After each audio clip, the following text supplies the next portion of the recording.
हमारा ये ईमान है या नहीं कि मेरा खुदा सच्चा है, बेशक हमारा नबी सच्चा है, हमारा दीन सच्चा है, कुरान सच्चा है। जब तुम्हारा यकीन है कि मेरा खुदा सच्चा, मेरा दीन सच्चा, मेरा कुरान सच्चा, मेरा नबी सच्चा, तो फिर मेरे अजीजों सर झुकाकर नहीं, सर उठाकर जियो। बेशक सुभान अल्लाह। और तुम्हें हुजूर अकरम सल्लल्लाहु ताला अलैहि वसल्लम के अखलाक पर कभी शर्म नहीं आनी चाहिए।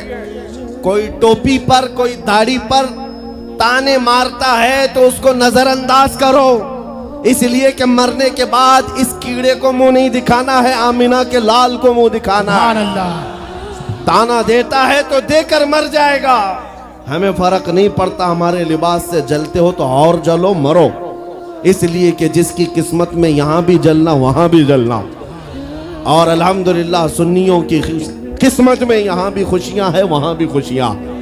हम यहाँ पर हुजूर पाक का जिक्र कर रहे हैं और खुशहाल हैं, अल्हम्दुलिल्लाह खुशहाल हैं, इसलिए कि मुझे पता है हमारी हैसियत क्या है। खुशहाल हैं, आप भी हैं, हम हैं। ये छोटी मोटी शिकायतें तो सब करते हैं आप, कि बीमारी है, घर में खाना पानी नहीं है, धंधा नहीं चल रहा है, बिजनेस नहीं चल रहा है, सब लॉस में है, जॉब नहीं है, सब शिकायतें तुम्हारी है, हमें पता है। मेरे अजीजों, हम तो बार बार ये रोना रोते हैं, हम बड़ी कमजोर कौम हैं, हम बड़ी कमजोर कौम हैं, हम बड़ी कमजोर कौम हैं। लेकिन मीडिया के दज्जाली कुत्ते बार बार भौंक भौंक कर बताते हैं तुम कुछ हो, तुम कमजोर नहीं हो। 24 घंटे हम पर डिबेट होता है कि नहीं होता है? कुल मिलाकर हम पर ही डिबेट। अरे मियाँ, यहाँ तो इलेक्शन भी कैंपेनिंग के लिए हम हैं। हमारे मुद्दे को लेकर के ही सबको लड़ाना है, सबके दरमियान। मैं आपसे ये कहता हूं, ये बातें यूं ही नहीं, वो बार बार तुम्हें भौंक कर बता रहे हैं तुम कुछ हो, लेकिन तुम कहते हो नहीं मैं कुछ नहीं हूं, हम कमजोर हैं। वो कहते हैं नहीं कमजोर नहीं, तुम कुछ हो। एक तरफ तो कहते हैं कुछ नहीं है, सब बिखरे हुए लोग हैं, पंचर पुत्र भी कहते हैं, लेकिन फिर हम उनसे कहते हैं मियाँ पंचर पुत्र है तो 24 घंटे डिबेट हम पर क्यों करते हो? डर किस बात का है? किस बात का डर है? क्या दूसरी और कौमें नहीं है जिसको निशाना बनाओगे? अरे 70 कौमें मौजूद हैं, लेकिन हमें पता है तुम्हारी आंखों में अगर कोई चुभता है तो गुलाम मुस्तफ़ा ही है, इसलिए कि उन्हें भी तारीख पता है। ये अगर निकल पड़े हैं सहरा से बगैर चप्पल के, पैबंद लगे कपड़ों से, तो कैसर और किसरा को भी धूल चटा सकते हैं। वह दुनिया की सुपर पावर ताकतों को घुटने टेकने पर मजबूर करने वाली कौम, वो उमर बिन खत्ताब के शागिर्द थे, सहाबाए कराम थे। दुनिया को तारीख पता है कि ये जिस दिन पढ़ने लग गए खालिद बिन वलीद को, जिस दिन ये पढ़ने लग गए सलाहुद्दीन अय्यूबी को, जिस दिन इनको कोई कहने लग गया कि तुम्हारा कोई शिहाबुद्दीन गौरी भी था, तुम्हारा कोई औरंगजेब भी था, तो फिर ये मुर्दा और मुरझाई हुई कौम दोबारा उठने लग गई तो अच्छे अच्छों की नींद हराम हो सकती है। इसीलिए कहा जाता है मुसलमानों के मोहल्ले में नशा बांटो, मुसलमानों को नशा करवाओ, नशा बेचने वाले यही, नशा करने वाले यही, इसलिए कि ये जब तक नशा में रहेंगे हम सुकून से रहेंगे, और जिस दिन ये उठ गए तो दूसरों के सुकून के लाले पड़ जाएंगे। इसलिए मेरे अजीजों, मैं तुम्हें बेदार करने के लिए आया हूं और दुनिया की नजरों में खटकता रहूंगा, लेकिन मेरे पास जितना भी वक्त मौजूद है मैं खामोश नहीं रहूंगा इंशाअल्लाहुल अज़ीज़। कल को भी अगर मेरी फांसी हो जाए मुझे इस बात की परवाह नहीं है। दुनिया से जाएंगे, हमारे एक के मर जाने के बाद उन कुत्तों से कहता हूं कि इसको ये मत समझ लेना कि इस्लाम खत्म हो जाएगा। मुझ जैसे 1000 कट भी जाएं तब भी हम नारा यही लगाएंगे, इस्लाम जिंदा होता है हर करबला के बाद। नारे तकबीर, नारे रिसालत, शहंशाह खिताबत, शेरे हिंदुस्तान, सलमान मुफ्ती सलमान हजारी साहब किबला। सुभान अल्लाह, सुभान अल्लाह। मेरे अजीजों, बात आज ईमान की है। मैंने आज तक किसी तकरीर में किसी को असलहा उठाने की बात नहीं की, मैंने कभी किसी को बंदूक, बारूद, चाकू, तलवार की बात नहीं की और ना ही हमें जरूरत है। मेरे अजीजों, हम तो चाहते हैं कि तुम इश्क रसूल का जामा पहन लो, हुजूर की मोहब्बत का लिबास पहन लो। मेरे अजीजों, चाकू ब्लेड भी उठाने की जरूरत नहीं। तुम्हारे चलते फिरते देखकर कितने कीड़े फना हो जाए। हाँ, सिर्फ तुम्हारी चलत फिरत से कई कुत्ते नालियों में मर जाएं। सबको समझ में आती है बात। और जिन लोगों ने मुझसे पूछा था बार बार, आप कुत्ते किसको कहते हैं, मैंने कहा कोई सुन्नी मुझसे पूछा ही नहीं, किसी ने मुझसे पूछा ही नहीं। ये सारी तकरीरें सुन रहे हैं, आपने पहले ही पूछा तो कहीं ऐसा तो नहीं कि जख्म पर जाकर बात लगी हो। खैर मेरे अजीजों, आपको मैं बारहा बेदार इस बात के लिए करना चाहता हूं, हुजूर के अगर गुलाम हैं तो पूरे गुलाम बनो, पूरे गुलाम। आज के दिन अगर एक नौजवान भी ये अहद कर लिया कि मैंने अपनी मर्जी से बहुत जिंदगी गुजारी है, अपनी लाइफ में बहुत इंजॉय किया है, लेकिन आज के दिन से ये तय करूंगा कि जीऊंगा तो मेरे नबी की मर्जी से जीऊंगा। जिसने भी तय कर लिया, मैं समझता हूं कि ये जलसा वसूल हो गया, हुजूर के कदमों में पहुंच गया। मैं बताओ ए नौजवानों, बचा क्या है हमारी जिंदगी में और क्या बाकी है? क्या चाहिए तुम्हें? पूरी दुनिया तुम नाक रगड़ रगड़ कर हासिल कर भी लिए तो एक दिन तो मौत आनी है, एक दिन तो दुनिया से जाना है। सारी दौलत छोड़कर जाओगे, इस बात पर सबका यकीन है। तुमने खुद अपने हाथों से कितने मुर्दे दफनाए, तुमने कितने लोगों की कब्रों को खुद अपने हाथों से बंद किया। आज जो ये आंखें खुली हैं अचानक बंद कर दी जाएंगी, ये धड़कनें रुक जाएंगी, तुम हाथ पैर भी नहीं उठा सकते और ये पूरे लोग उठाकर तुम्हें इतनी छोटी कब्र में डाल कर आते हैं जहां करवट लेने की भी जगह नहीं, सांस और हवा के लिए कोई रोशनदान नहीं, खिड़की नहीं।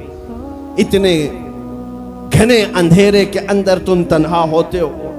उस कब्र के मुतालिक सोचो, वहां मुनकर नकीर जिसके बारे में पूछ रहे होंगे वो ताजदारे मदीना की जात होगी। हुजूर के बारे में तुमसे पूछा जा रहा है कि तुम उनके बारे में क्या कहते थे। इसलिए सुन्नियों, आज ही हम तैयारी क्यों ना कर लें कि कल को कब्र में हमसे फरिश्ते पूछें इनके बारे में क्या कहते थे, तो वहां पुकार कर नकीरैन से कहना, तुम पूछ रहे हो इनके बारे में क्या कहते थे, अरे मर के पहुंचा हूं यहां इस दिलरुबा के वास्ते। सुभान अल्लाह, सुभान अल्लाह। मर के पहुंचा हूं यहां इस दिलरुबा के वास्ते। है शबे गौर भी उसी गुल से मुलाकात की रात। अजीजा ने गिरामी वकार, आज ले उनकी पनाह, आज मदद मांग उनसे, कल न मानेंगे कयामत में अगर मान गया।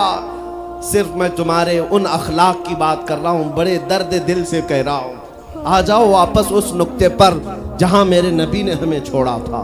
आ जाओ उस रास्ते पर जिस पर चलने वालों पर अल्लाह ने इनाम नाजिल किया है। आपको पता है वो सहाबा कराम, ताबईन और औलिया कामिलीन का रास्ता था कि जिनके बारे में इकबाल ने कहा, दी अजाने कभी यूरोप के कलीसाओं में तो कभी अफ्रीका के तपते हुए सहराओं में। दश्त तो दश्त है, दरिया भी न छोड़े हमने, बहरे जुल्मात में दौड़ा दिए घोड़े हमने। आ गया ऐन लड़ाई में गर वक्त नमाज, किबला रूहों के जमीन बोस हुई कौमे हिजाज। एक ही सब में खड़े हो गए महमूद अयाज, न कोई बंदा रहा न कोई बंदा नवाज। यह हमारी तारीख थी, यह हमारी तारीख थी। मोहम्मद अरबी सल्लल्लाहु तआला अलैहि वसल्लम के गुलामों की तारीख थी। वो जिस जगह जाते थे परचम इस्लाम लहराते थे, जहां चल पड़े हवाओं का रुख मोड़ दिया, आंधियों को तोड़ दिया, समंदरों में रास्ता बना लिया। अरे दरिया दजला में घोड़े दौड़ा दिए। ये नबी पाक के गुलाम थे, दुनिया उनसे खौफजदा थी। क्या था उनका नारा? उनका नारा ये था, टल न सकते थे जंग में अगर अड़ जाते थे, पांव शेरों के मैदान से उखड़ जाते थे। अरे हक से सरकश हुआ कोई तो बिगड़ जाते थे। तेग क्या चीज है, हम तोप से भी लड़ जाते थे। नारे तकबीर, नारे रिसालत, देखो देखो कौन आया।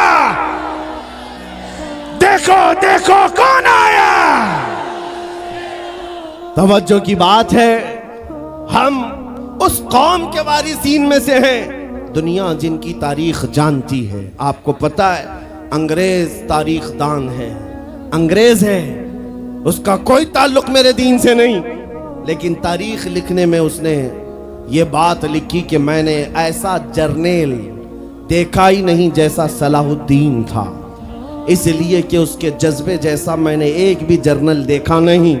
एक बार का वाकया लिखा है कि 12,000 की फौज थी सलाहुद्दीन के साथ, 12,000 की फौज थी सलाहुद्दीन अय्यूबी के साथ, और जिस वक्त वो मैदान में उतरा मुकाबिल में सलीबियों की तादाद 4 लाख की थी, 4 लाख की थी। 4 लाख की तादाद देखकर ना वो घबराया ना भागा, पलटकर अपनी फौज से पूछा क्या मशवरा है तुम्हारा, मुकाबिल में उतरे या नहीं उतरे। सलाहुद्दीन के लश्करी और उसके नौजवान सिपाही आम लोग नहीं थे, जज्बा जवान था। अर्ज किया है सलाहुद्दीन हमारे सिपहसालार, रसूलुल्लाह के सहाबा तादाद देखकर उतरते थे तो हम भी तादाद देख के उतरेंगे, अगर नबी के सहाबा तादाद नहीं देखते थे तो हम भी इस तादाद का कोई परवाह नहीं करेंगे। सलाहुद्दीन उनकी बातों को लेकर उतर तो पड़ा।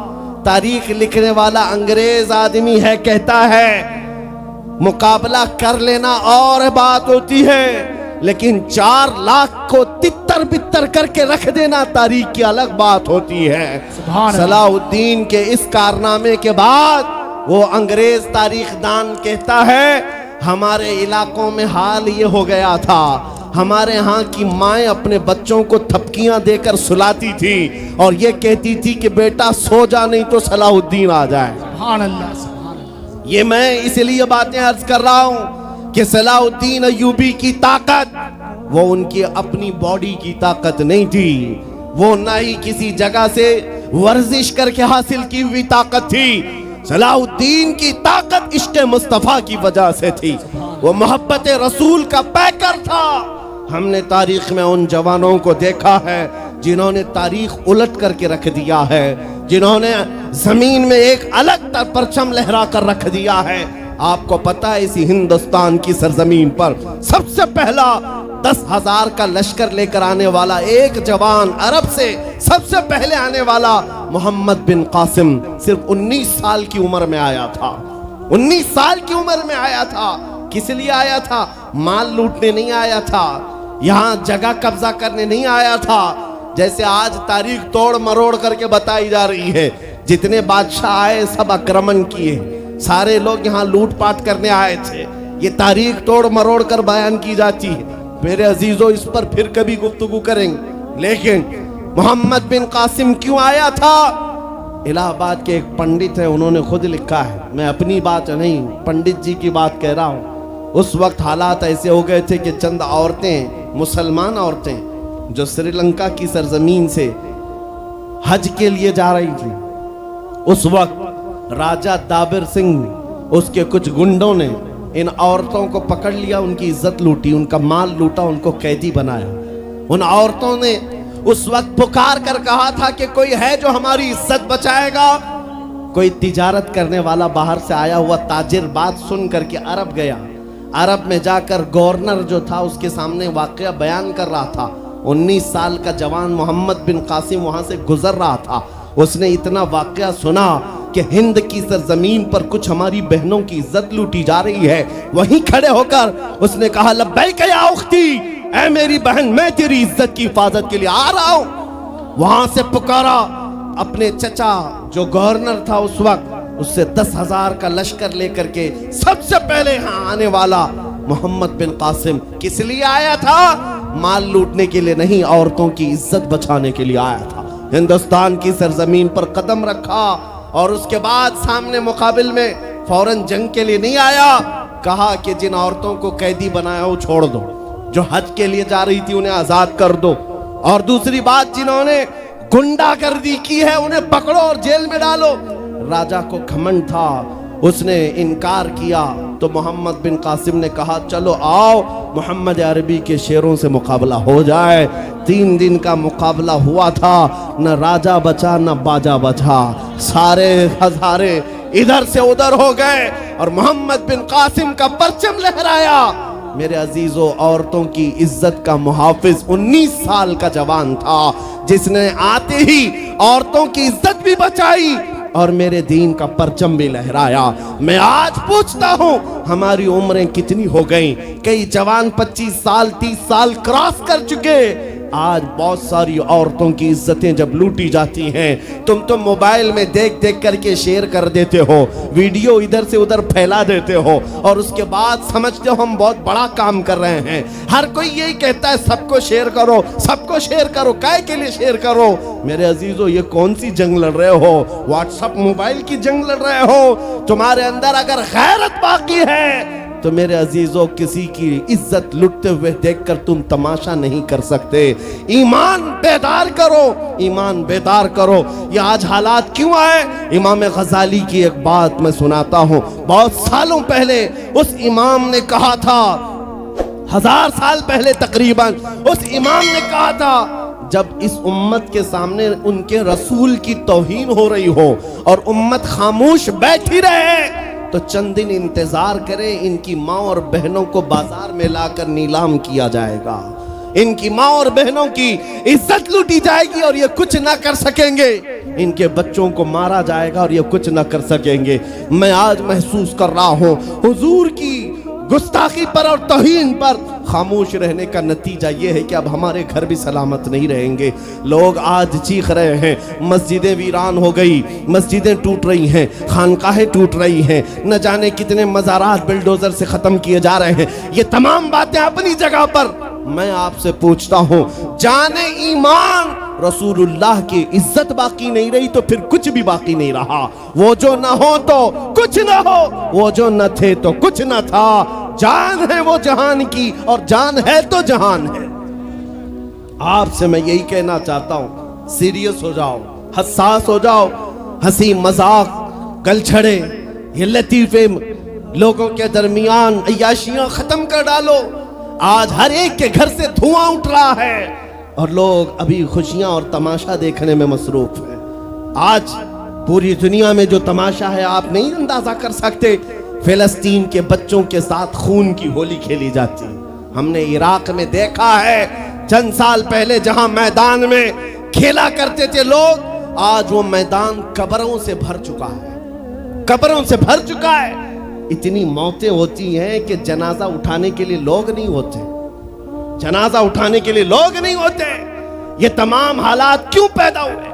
मुल्क शाम के हालात इतने सख्त तरीन हो गए हैं कि तकरीबन 50 लाख के करीब बेघर हो चुके लोग, जिनका घर नहीं, सब टूट चुका। ये हालात देखकर मैं आपसे कहता हूं, बेदार हो जाओ और अमल की तरफ आ जाओ। क्या अब भी तुम्हें अजानें नहीं उठाती?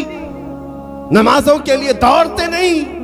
अल्लाह का कहर जब आता है, पकड़ आती है, तो फिर कोई तुम्हें नहीं बचा सकता, कोई नहीं बचा सकता। मैं वार्निंग भी दे रहा हूं और आपको बता भी रहा हूं कि नबी करीम सल्लल्लाहु तआला अलैहि वसल्लम का दरवाजा अभी खुला हुआ है, खुला हुआ है। और वो ऐसा नबी है, ऐसा नबी है जिसके दरबार से वाबस्ता होने में कभी आपको शर्म नहीं आएगी इंशाअल्लाह, और कभी आप अपने आप को बेआबरू नहीं समझेंगे, कभी नहीं। मैं अपनी प्रैक्टिकल लाइफ बता रहा हूँ। हुजूर की मोहब्बत में, वो वफा में जो मजे हैं वो दुनिया में कहीं नहीं, कहीं नहीं है। जब बेचैन दिल होता है तब भी हम, मेरे अजीजों, गाने सुनकर के अपनी बेचैनी दूर नहीं करते। हम पिकनिक पॉइंट पे जाकर अपनी बेचैनी दूर नहीं करते। जब ज्यादा बेकरारी हो तो यही कहते, उनके निसार कोई कैसे ही रंज में हो। जब याद आ गए हैं सब गम भुला दिए हैं, उनकी महक ने दिल के गुंचे खिला दिए हैं, जिस राह चल दिए हैं कूचे बसा दिए हैं। हुजूर को याद कर लेते हैं, बेचैनी दूर होती है, बेकरारी दूर होती है। आपको मैं ये बात कहना चाहता हूँ, हुजूर की वफा में जो इज्जत है वो कहीं नहीं है, हुजूर की गुलामी में जो इज्जत है वो कहीं नहीं। आज आपके दरमियान मैं यहाँ आया हूँ, फतेहपुर सिकरी पहली मर्तबा, लेकिन तुम्हारा जोश और जज्बा, मेरे अजीज़ों, रात के 12 बजे के बाद मुझ जैसे एक अदना तालिब इल्म के इस्तकबाल के लिए अगर इतना मजमा खड़ा है जो खड़ा है, जिसको जगह नहीं वो भी, जिसको जगह है वो भी। क्यों? कोई बड़े पार्टी का नेता आया है? क्या किसी गवर्नमेंट का ओहदेदार आया है? नहीं, सबको यहां पता है कोई नेता नहीं आया, हुजूर का एक गुलाम आया। हमारी आज जो इज्जत है वो सिर्फ इसीलिए है, जब तक बिके न थे तो कोई पूछता न था। या रसूल अल्लाह, तुमने खरीद कर हमें अनमोल कर दिया। जब तक के मदीने से इशारे नहीं होते, रोशन मेरी किस्मत के सितारे नहीं होते। इसलिए आपसे भी कहता हूं, बेदाम ही बिक जाइए बाजार नबी में, बेदाम ही बिक जाइए बाजार नबी में। अरे इस शान के सौदे में खसारे नहीं होते।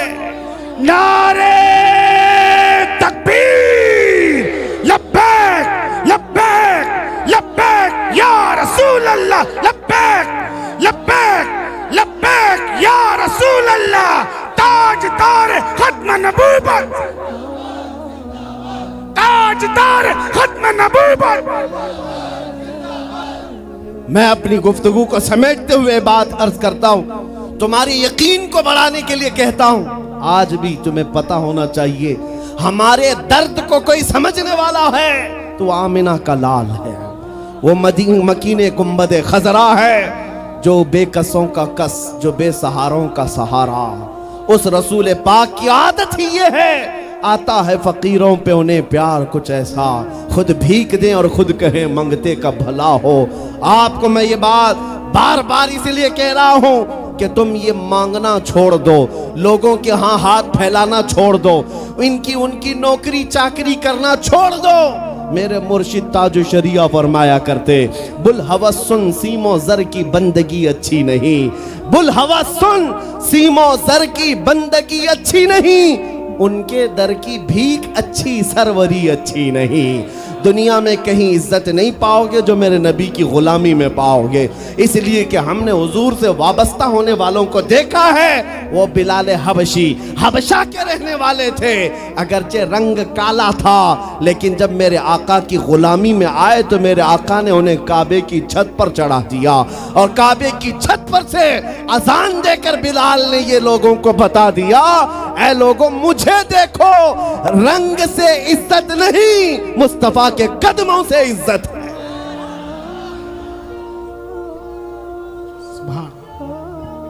अजीजा ने ग्राम वक़ार, तवज्जो चाहता हूं, हुजूर की गुलामी में जो इज्जत है वो हमने देखी है। जो लोग सहाबाए कराम, जो सहाबाए कराम, सैयदना अमीरुल मोमिनीन उमर इब्न खत्ताब, जिनका हाल ये था 36 लाख स्क्वायर किलोमीटर पर तन्हा हुकूमत करते थे।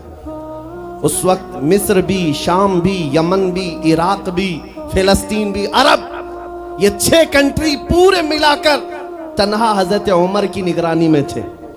और ऐसी निगरानी नहीं कि यहां बैठ करके बड़ी बड़ी मीटिंगें कर रहे हो और गरीब खस्ता हाल सो रहे हो। उस खलीफा इस्लाम का हाल ये था, वो मदीने में बैठकर खिलाफत कर रहा था, और बड़ी दूर एक औरत अपनी बेटी से कह रही है कि आज थोड़ा दूध में पानी मिला ले। बेटी कहती नहीं, खलीफा उमर बिन खत्ताब की खिलाफत है, उमर इब्न खत्ताब की खिलाफत है। घरों में तक उमर इब्न खत्ताब की निगरानी थी।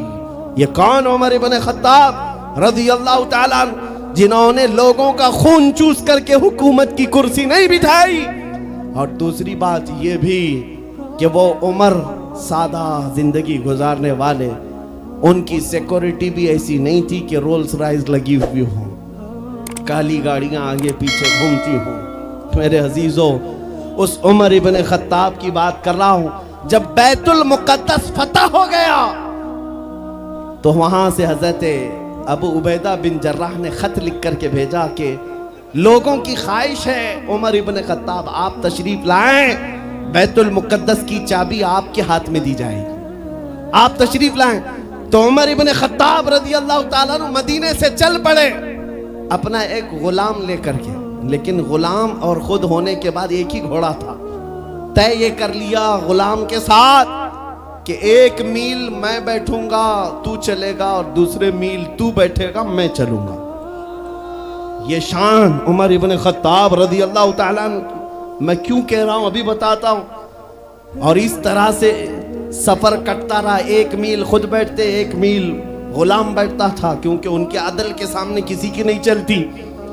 फिर जब इत्तेफाक ऐसा है बैतुल मुकद्दस करीब आया, लोग सब देखने के लिए बाहर आए, लेकिन घोड़े पर बैठने की बारी गुलाम की थी और आपकी चलने की थी। बारी बारी है, गुलाम बैठा हुआ आ रहा है और खलीफा वक्त रस्सी पकड़ा हुआ आ रहा है। लोग दौड़े दौड़े आए, फिलिस्तीन के अमीरुल मोमिनीन कहकर नारा लगा रहे थे। तो जो मौजूद सहाबा थे उन्होंने बताया ये घोड़े पर बैठा हुआ अमीरुल मोमिनीन नहीं है, ये घोड़े की रस्सी पकड़कर जो आ रहा है वो अमीरुल मोमिनीन है। ईसाइयों ने पहली मर्तबा देख करके पूछा था, ए मुसलमानों, क्या तुम्हारा बादशाह ऐसा भी होता है? उस वक्त सहाबा ने कहा, पहली बात तो हमारे यहाँ बादशाह होता ही नहीं, बादशाह नहीं होता। और उनकी ये जिंदगी मैं इसलिए बता रहा हूं। फिर ईसाइयों ने कहा, अगर ये घोड़े की रस्सी पकड़कर चलता है तो इसके डर से कैसर और किसरा क्यों कांप रहे हैं? इसके डर से पूरा ईरान, पूरा रोम कांप रहा है। आखिर कौन सी ताकत है इस उम्र के अंदर? ये तो रस्सी पकड़कर घोड़े लेकर चल रहा है। तब जानते हो मेरे अजीजों, उमर इब्न खत्ताब रज़ी अल्लाह ताला अन्हु ने लोगों को जमा करके बताया, ऐ लोगों सुनो, मेरी हैसियत सिर्फ इतनी थी, मैं खत्ताब का बेटा उमर, बचपन में 2 बकरियां मुझसे नहीं संभाली जाती और मेरे बाप मुझे हर दिन मारते थे, बकरियां नहीं संभालनी आती। लेकिन आज गौर से देखो, आंख खोलकर, वही खत्ताब का बेटा उमर है। 36 लाख स्क्वायर किलोमीटर पर तन्हा हुकूमत करता है। इसलिए नहीं कि खत्ताब का बेटा उमर है, इसलिए कि मोहम्मद अरबी का गुलाम उमर है। नारे तकबीर, नारे रिसालत, मरहबा या मुस्तफा, मरहबा या मुस्तफा। अजीज़ान गिरामी वक़ार, मैं आपको कई मिसालों से बता सकता हूँ। इज्जत सहाबा ने रसूलुल्लाह के कदमों से पाई है, इज्जत नबी पाक के कदमों से पाई है। आज जिस जलसे में जाएं, आला हजरत आला हजरत। अभी अगर मैं पूछूं अरे भैया लीड खिंच रही है भैया, स्टेज पे से नीचे आया, फालतू लोग सब लीड खराब हो रही है, वो खिंच के। अरे भैया फालतू लोग नीचे आ जाए, इतने लोग बैठने से कोई फायदा नहीं है, पूरी लीड खिंची जा रही है माइकों की।